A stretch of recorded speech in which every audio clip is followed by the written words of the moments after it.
ujumbe katika simu yangu jioni hii kutoka kwa sahibu yangu, na yeye ni mwandishi, mtu ambaye anaandika sana. Ananiuliza kuhusu Abushiri bin Salim. Ananiambia Abushiri hajaacha jamaa zake Pangani. Ikawa sasa ninajiuliza, Pangani sikupata kusikia kama kuna jamaa yake yoyote Abushiri alibakia pale, lakini nachojua tu ni kuwa baada ya Abushiri kunyongwa, wale jamaa zake wote walihama Pangani, na wale watoto wa kike sijui kwa sababu gani walihamia Mnyanjani, na pale Mnyanjani wengi waliolewa, na hizo family zinafahamika, ni kiasi cha mtu kufanya utafiti. Lakini katika vitu vinavyosikitisha ni kuwa kuna historia huku kwetu hazipendwi, na moja wapo ni ya Abushiri bin Salim. Mimi walikuja watu hapa kutoka TBC Safari Channel, na wao ndio walionifanya mimi niende Pangani. Kuna Pangani mara 3 na nimefanya vipindi vingi, vinaweza kufika labda 5 kuhusu historia ya Abushiri, lakini hapo si mahali pake. Swali ni kuwa hawajaacha jamaa zao. Sasa ndio nakileta kisa hiki. Jirani yangu hapa kuna duka la simu, kuna kijana mmoja anaitwa Yusuf. Basi nikaenda pale, nikaona matatizo ya simu, inaniangoza. Yeye ni fundi, kwa hivyo anauza simu, nanunua na nini. Siku moja naingia dukani kwake pale, akawa amechangamka, ametabasamu sana. Baada ya kusalimiana, akaniambia, Mzee Mohamed, nimekusikia unamzungumza babu yangu kwenye YouTube. Ngama namzungumza babu yako? Babu yako nani? Akaniambia Abushiri bin Salim. Nikamwambia Bwana Yusuf. Akaniambia wallahi nakwambia mimi Abushiri bin Salim ni babu yangu mimi mkuu. Mimi habari ikawa imenivutia sana. Nikamwambia una maana kama mtu atakwenda Zanzibar akamwone mama yako, bibi yako, atapata kila kitu kuswa? Akamwambia na wala ni wasiwasi, mimi huyu ni babu yangu mkuu. Nikamwambia kuna kipi ambacho wewe unaweza kunionyesha au kuionyesha dunia ambacho mmerithi kutoka kwa babu yenu Abushiri bin Salim? Akasema tuna shamba, na bibi kila siku akisema hili shamba lenu ni kipande kilichobakishwa, wengine wote walichukua Ujerumani, hichi ndio kibakishwa cha babu yenu, urithi wenu kutoka kwa babu yenu Abushiri. Nikamwambia bwana, umenivutia kitu kimoja. Namwambia Yusuf, hii habari kubwa, na ningependa sana mimi unijulishe kwenu, angalau nimwone bibi yako, nizungumze naye. Nikamwambia unamjua wewe mzee Salum Khamisi? Akaniambia hapana, simjui. Nikamwambia huyu naye ni kitukuu cha Chief Mohosh Shangani, ambaye yeye ndio alipambana, yeye ndio alikuwa mkuu wa majeshi ya Wajerumani, Wazulu 400 walikuwa, na yeye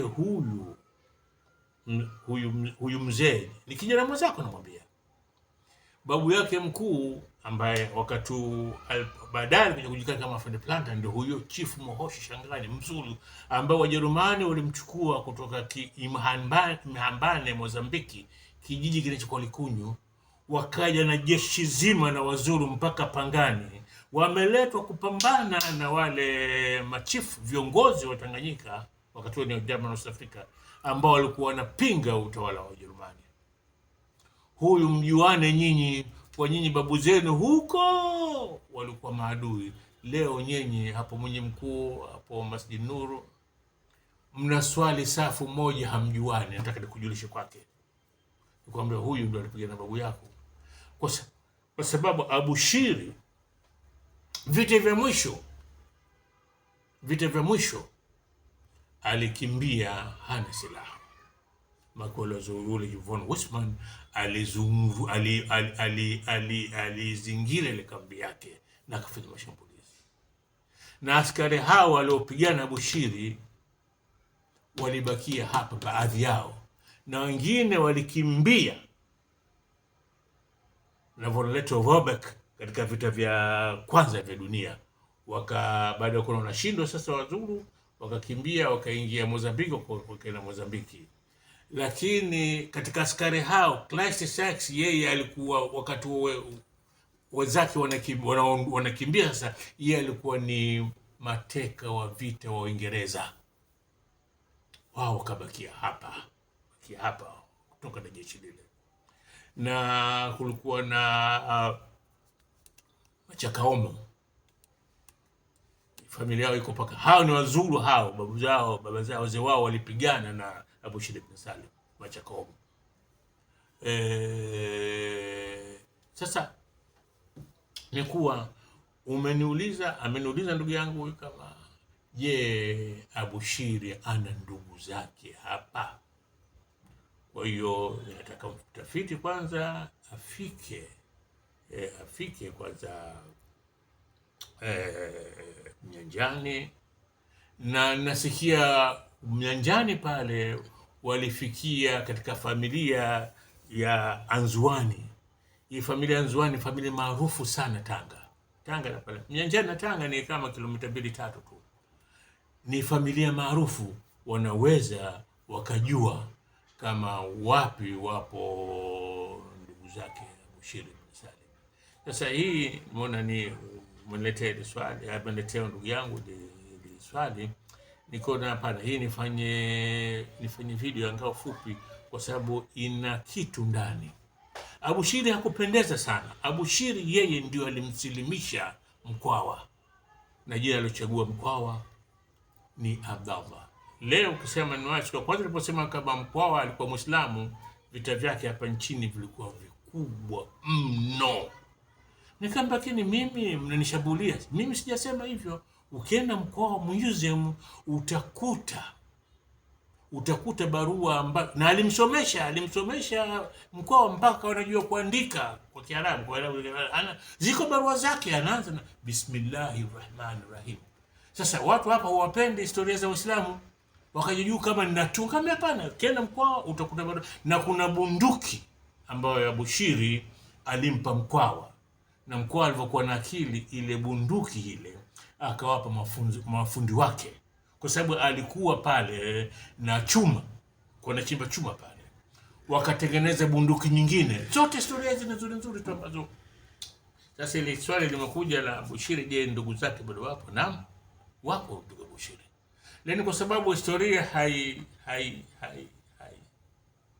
hakuna mtu anayepatiliza historia hii, ndio imekuwa hivyo. Sasa hili nimemaliza, nataka nisema kitu kingine. Leo nimekwenda kwenye maziko hapa makaburi ya Kisutu, na leo kimekuja kitu ambacho si kawaida kukiona, labda kwa sababu huyu mtu aliyefia ni mtu maarufu.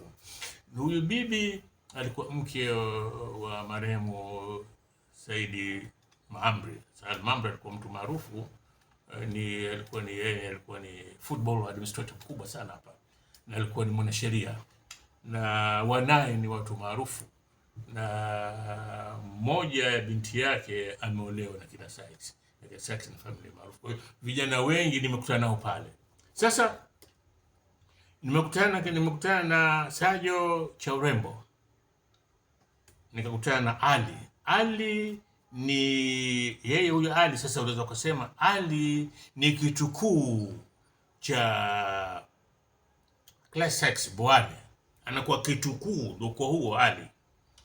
Na cha urembo huyu ni katika familia cha urembo ambayo ni familia kubwa na maarufu Dar es Salaam. Tumekaa na nikawaomba nipige nao picha. Hawa wote wana historia kubwa, babu zao, wazee wao wana historia kubwa katika mji huu. Cha urembo alikuwa kwenye kamati. Sasa huyu cha urembo tutanaye Sajum, huyo Saidi cha urembo, yeye ni baba yake, lakini alikuwa ni katika watoto wa mwisho kabisa mdogo. Saidi cha urembo yeye alikuwa ni diwani hapa Dar es Salaam, alikuwa akihukumu katika mahakama ya Kariakoo, na alikuwa kwenye kamati ya TAA Political Subcommittee. Ali Akachukua jina la babu yake. Hali maarufu, familia ya Sykes maarufu, kila mtu anajua historia yake. Sasa natoka pale na kwenda mbele na kutana Hamza Mwapachu, mjukuu wa Hamza Mwapachu ambaye historia yake ni maarufu.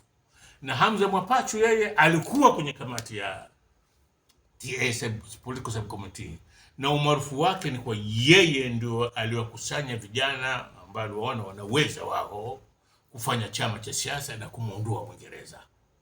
Sasa ndio haya mambo yanakuja yanakwenda mpaka na jambo la pande juu. Lakini sasa hao ninapokutana mimi ndio nataka kusema hiki, mimi nako kama mtu nimekamatwa nimekabwa koo. Hawa walipokuwa shule wanasoma hawakupata kusoma historia hizi za babu zao. Sasa wamekuwa vijana wanasisikia, zinawaamsha kila wanaponiona kuwa Mohamed watauliza hizi watu. Naambia nyinyi wote historia zenu kubwa za babu zenu ni bahati mbaya hazikusomeshwa. Labda zingesomeshwa wakati ule na nyinyi mko shule mnawasikia mwalimu kasema ubaoni anaeleza historia ya Chief Mohoshi Fade Plantain, vipi wamepambana na Bushiri, na wanaeleza kwa ile historia halisi ilikuwa. Mngekuwa nyinyi mimi hamniangaishi. Haya, hapo sijatoka na kutana kijana mwingine yanatambua mzee mzee Mohamed, asalamu alaykum. Ushanisahau tena, mimi ni mjukuu wa Ali Mwinyi Tambwe. Subhanallah. Sasa Ali Mwinyi Tambwe na Abdu Sykes walikwenda Dansio kwa Hamza Mwapachu kwenda kupata ushauri vipi wamuingize Nyerere katika siasa za taa, wamchague kwa president, na mwaka unafuatia waunde chama cha siasa tano. Sasa ndio hivi vitu vinakuja, naona hii watu wana moto sana watakujua historia, na mimi nashukuru. Na nilikuwa na talii baada ya ndugu yangu yeye kuniuliza, nimeandika mengi kuhusu Bushiri. Karibu manake hata siwezi kusema. Nakumbuka mwisho makala yangu ya mwisho na video mwisho nilikuwa nilifanya na watu ambao walinieleza wao walionipeleka kwenye kaburi la Bushiri, tumekaa na wakanieleza mwisho wake na nini kilitokea. Nadhani hii inatosha kidogo.